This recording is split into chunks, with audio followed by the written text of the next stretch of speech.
माशाल्लाह जी माशाल्लाह साढ़े को अज 200 बोरी सलवा फीड वो कड़ तो आ गई है जी।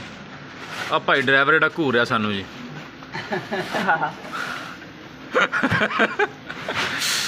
शाबा शाबा हिम्मत मार, रोज़ ना पता स्वाद मिलेगा। मैं थोड़ा एक नवी चीज़ दिखाना वा।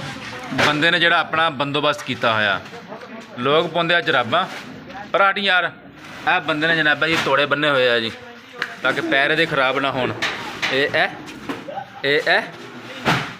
यार तू कदों बन्ने आ दस माड़ा जा हैं आ दाने चुभते तेरे पैरों तो उही ला बंदा तू चप्पल पा ला। तू हुण तू कहेंगा चप्पल पाने के पैरों पसीना आता है।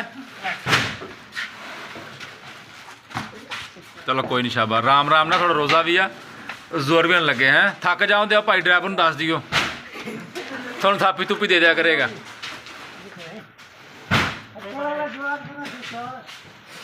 है 4 होर बे मंगा इन साइड तला ला मेरा बो। ये जी साढ़े कोल आखिरी ग्रोवर फीड है जी।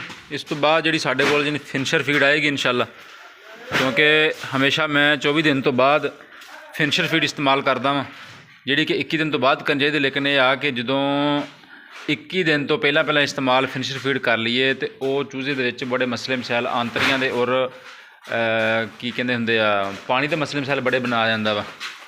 इस वास्ते कोशिश करो 24 तो 25 दिन तो बाद फिनिशर फीड इस्तेमाल करो। माशाल्लाह जी माशाल्लाह, वेरी गुड जनाब, वेरी गुड। हिम्मत मारो, तुसी वाकई शेर हाँ तो बहुते शेर आ।